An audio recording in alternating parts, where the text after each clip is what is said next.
Bonjour à tous et bienvenue, c'est le journal de la Fédération des courses du Sud-Ouest. Nous parlons nous aussi de la Reine d'Angleterre, mais également d'Étonnant, lauréat ce samedi sur l'hippodrome de Vincennes. Nous revenons sur la journée de Beaumont-de-Lomagne qui organisait son traditionnel quintet. Voici en images et dans le détail le sommaire de votre JT. Le monde hippique est également en deuil après la disparition de la Reine d'Angleterre jeudi dernier. Elle avait été l'une des plus grandes propriétaires au monde. Sa casaque a brillé en France et dans le Sud-Ouest particulièrement. Nous revivrons quelques-unes de ses victoires. L'autre actualité, c'est également le succès d'Étonnant samedi dernier sur l'hippodrome de Vincennes dans un groupe 2, le prix d'été, en route pour le prix d'Amérique. Mais avant cela, le cheval de Richard Westering pourrait se rendre aux États-Unis. Nous reviendrons également sur la très belle journée de Beaumont-de-Lomagne mardi dernier. Les belles notes et l'agenda sont également au menu de votre journal des courses. Bonjour et bienvenue.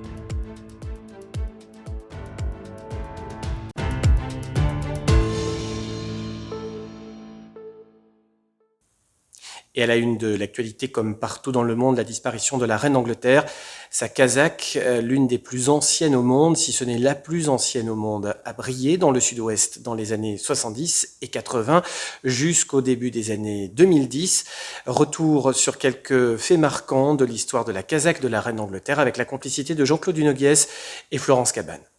Sa Majesté la Reine d'Angleterre, qui vient de nous quitter à l'âge de 96 ans, après 70 ans de règne, adorait les chevaux. Elle est venue à 5 reprises en déplacement officiel en France, dont une en juin 1992 à Bordeaux. À défaut d'avoir été présente sur l'un de nos champs de course, sa casaque a brillé sur nos hippodromes, notamment dès le mois suivant, le 26 juillet 1992, où, à la teste, son protégé Sharp Prod, monté par Cash Asmussen, enlevait le critérium du Becquet devant Florissante et le champion Smadoun, qui, à l'automne, devait remporter le grand critérium de Bordeaux.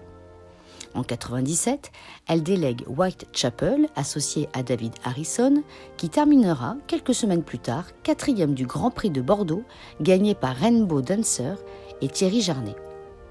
Sa casaque violette brandebourg, or, manche rouge, toque noire, gland or, a été vue pour la dernière fois au Bouscat, portée par Thierry Tulliez, le 10 septembre 2011, comme 4e de la listed Prix Occitanie, avec Umdroum dans une course enlevée par Stéphane Pasquier et Scalette. Sa passion pour les équidés n'est pas feinte. Elle en fut récompensée puisque ses couleurs furent mises à l'honneur au fil du temps, que ce soit en Angleterre comme en France, au plus haut niveau. En France, nous retiendrons principalement le Grand Prix de Saint-Cloud 1968, où Hopeful Venture, un fils d'Auréole, entraîné par Noël Murles, s'imposa devant Minamoto et Vaguelinoble, et après les 1000 guinées, le prix de Diane 1974, où High Clear, monté par Joey Mercer, devança Comtesse de Loire et 20 autres pouliches. Sa Majesté la Reine d'Angleterre était un exemple à suivre en matière hippique. Puisse-t-elle faire des émules ? L'autre actualité, c'est Étonnant, lauréat du prix d'été ce samedi sur l'hippodrome de Vincennes au niveau groupe 2. Le champion landais se prépare à un déplacement aux États-Unis.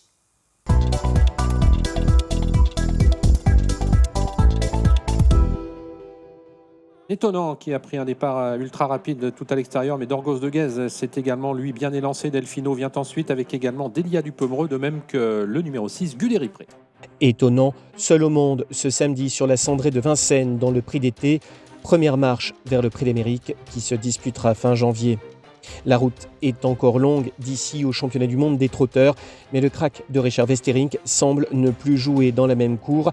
Le voilà depuis son succès dans l'Elite Lop en mai dernier, dans le Caradas des meilleurs trotteurs du monde, comme avant lui son père Timoko. En trottant 1:11:7 sur les 2700 mètres de la grande piste de Vincennes, Étonnant égale quasiment son record sur le parcours. Vite au commandement, pied au plancher, il triomphe à la manière d'un Bellino 2, immense champion des années 70. Également Gallius qui a longtemps attendu, Dorgos de Guèze essaye pour l'instant vainement de revenir sur Étonnant qui tient bon, mais il reste encore 200 mètres à parcourir, mais Étonnant est bien parti pour remporter un nouveau succès de prestige. Étonnant pour son retour à Vincennes qui va remporter ce prix d'été 2022 devant Dorgos de Guèze. Gallius qui finit fort à l'extérieur mais qui devra se contenter. Si le prix d'Amérique reste l'objectif numéro 1, son mentor Richard Westering a en tête l'International Trot le mois prochain à New York.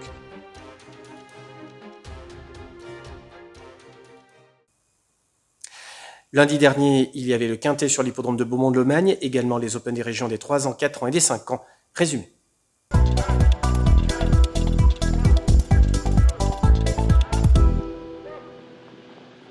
Le quintet beaumontois pour Guevara Dupont dans la réduction kilométrique de 1,12,9 et nouveau succès pour Éric Raffin qui écume les champs de course aux 6 coins de l'Hexagone pour tenter de grappiller son retard dans la course au sud qui dort.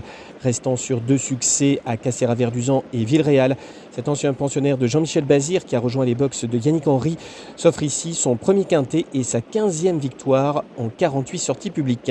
Guevara Dupont devance Fly to the Moon, l'excellent Floréal que nous vous conseillons de suivre depuis de longues semaines dans ce journal. Feria du Metz et le Suédois Garner Cho, soit le quintet de Beaumont 11, 4, 8, 6 et 5 qui rapporte un peu plus de 800 € dans l'ordre et pour 1 euro, normal pour une arrivée de favoris. Chez les 3 ans, en tout début de réunion, Jérôme Chavat dégaine une nouvelle pépite, Jean Blanc Duhem. Ce représentant de l'écurie Duhem, comme son nom l'indique, avait plaisamment gagné à Saint-Galmier cet été. Il confirme ici, en trottant sur le pied de 1,16,6, son record sur le parcours. Il devance Julia de Piancourt et Gypsy Bourbon. Chez les 4 ans, victoire d'un visiteur entraîné par Laurent-Claude Abrivard et drivé par le crack driver italien Gabriele Gelormini. Le lauréat avait gagné cet été à Cabourg dans un très bon style et gagne ici presque en cheval déclassé. Il devance Ideal Dancer, 2e, et Irati Duhem, entraîné à Beaumont. C'est la grosse note de la course. Enfin, chez les 5 ans, domination de Yannick Henry avec le succès d'Elios Bonbon qu'il avait confié pour l'occasion à Damien Beaune. 2e victoire consécutive pour cet ancien élève d'Alexis Marie qui devance Honneur de Blé. Ongueza réalise encore une bonne performance à ce niveau en se classant 3e. Un homme s'est mis en évidence, vous l'aurez compris, ce lundi sur l'hippodrome de Beaumont-de-Lomagne. C'est l'entraîneur local, Jérôme Chavat. Nous sommes allés à sa rencontre il y a 1 an et demi de cela. C'était encore en période Covid. L'occasion pour nous de découvrir ce jeune professionnel installé sur les bords de la Gimone.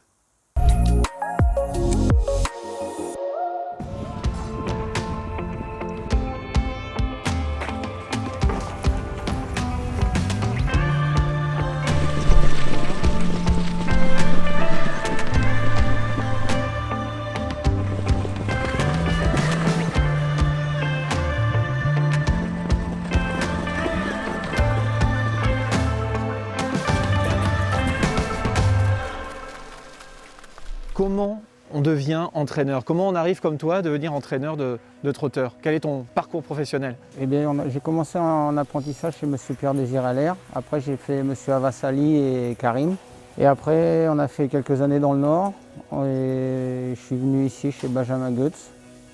Et pour finir chez M. Westerling, où c'était une expérience exceptionnelle. Et après, j'avais quelques idées dans la tête de partir et de me lancer en tant que driver freelance, comme on dit. C'est là que j'ai reçu un appel qui était très alléchant et très intéressant. Et cet appel, c'est celui d'Éric Sazi? C'est ça. Le propriétaire de l'écurie Duhem? Oui, Monsieur Sazi qui m'a appelé par interférence d'un ami commun. Ouais. Qui lui d'abord m'a appelé, Michel m'a appelé en disant voilà, et tu vas recevoir un coup de téléphone d'une certaine personne qui va te proposer quelque chose. Prends-le au sérieux, c'est pas des bêtises. Donc au début, je croyais que c'était une petite blague. Et au fur et à mesure du temps, l'appel a été concluant et le rendez-vous s'est fixé dans les 48 heures. D'accord. Et c'est là que je me suis aperçu que ce n'était pas une blague et que c'était vraiment la chance à saisir très vite. Quand on est entraîneur de chevaux de course, la journée type, c'est quoi? J'aime bien boire mon café, déjeuner tranquillement et regarder les engagements, les forfaits. Regarder un peu s'il y a des autres engagements à faire, un peu d'autres endroits par rapport aux résultats du week-end et de la veille. Et moi, quand j'arrive ici, il y a ma première garçon, Laura, qui a déjà nourri les chevaux avec Pauline et Maxime. Et après, quand j'arrive, je demande si tout est bien, tout est OK, s'ils ont bien mangé, tout ça. Il y a la température de prise et après, on peut commencer le travail avec le planning qui a été fait la veille au soir. Comme ça, on peut attaquer. Voici le retour aux courses. Je vous emmène notamment sur l'hippodrome de Langon ou encore à Dax.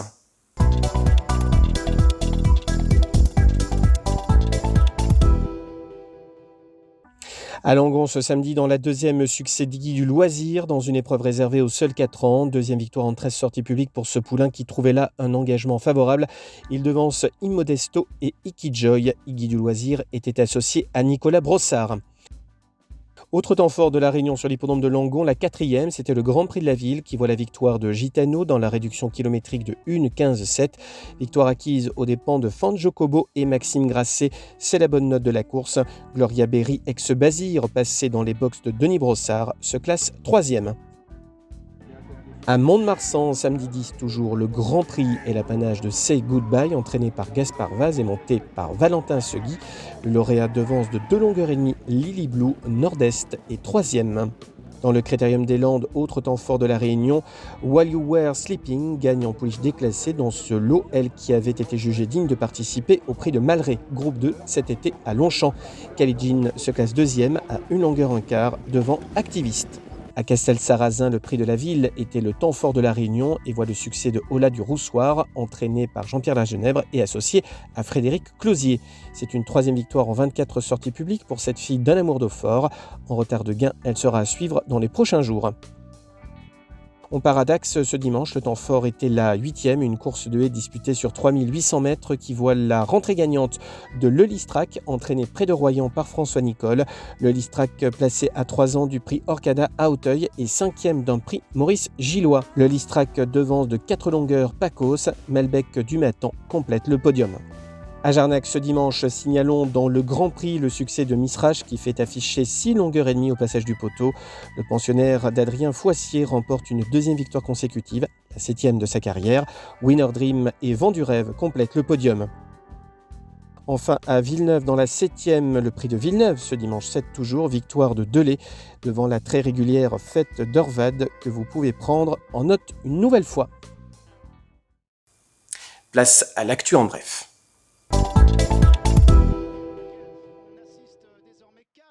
En bref, Vadeni mord la poussière ce samedi à Leopardstown. Le pensionnaire de Jean-Claude Rouget, lauréat cette année du prix du Jockey Club et des Eclipse Stakes, a trouvé plus fort que lui dans les Irish Champion Stakes en la personne de Luxembourg, lauréat de groupe 1 à 2 ans et cette année 3e des 2000 Guinées à Newmarket. Vadeni et Christophe Soumillon sont également devancés par un Français, Onesto, vainqueur du Grand Prix de Paris. Le Sud-Ouest se contente donc ici d'une 3e place, même si Vadeni, on le voit, n'a pas eu toutes ses aises. Reste que les cartes sont rebattues pour le prochain prix de l'Arc de Triomphe, début octobre à Longchamp. Vadeni aura cette fois-ci de l'opposition. Pour la victoire avec Onesto, Onesto de mieux en mieux avec Luxembourg qui lui répond. Onesto, Luxembourg pour le succès, Luxembourg avec Onesto, Luxembourg qui repart, Luxembourg qui va triompher. Place aux chevaux à suivre.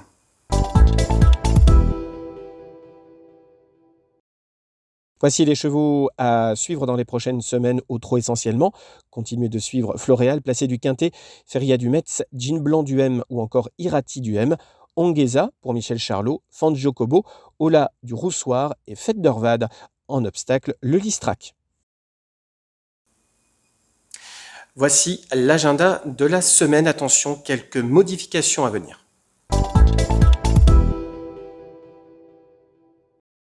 Ce samedi, on reprendra la direction de Beaumont-de-Lomagne où il y aura 8 courses sur l'hippodrome de Bordevieille en PMH, début des opérations prévues à 14h. La réunion initialement prévue sur l'hippodrome de Dax en premium est reportée sur l'hippodrome de Bordeaux-le-Bouscat pour des problèmes de piste consécutives à la sécheresse. Le début des opérations est prévu à 10h20 avec 6 courses de plat et 2 courses à obstacles. Le lendemain, dimanche 18 septembre, on retourne à Bordeaux, toujours au galop avec du plat et de l'obstacle. Début des opérations prévues à 15h15. L'hippodrome d'Agen fera son grand retour au trot ce dimanche dès 13h30 et Jarnac organisera sa 3e et dernière date de l'année 2022 dès 14h avec du trot, du plat et de l'obstacle. Lundi 19 et mercredi 21, rendez-vous au trot sur l'hippodrome de la Sépierre à Toulouse. Lundi en PMH dès 14h et mercredi en semi-nocturne et en premium dès 16h05. Voilà pour l'essentiel de l'actualité. On se retrouve la semaine prochaine pour de nouvelles aventures. Allez aux courses. Salut!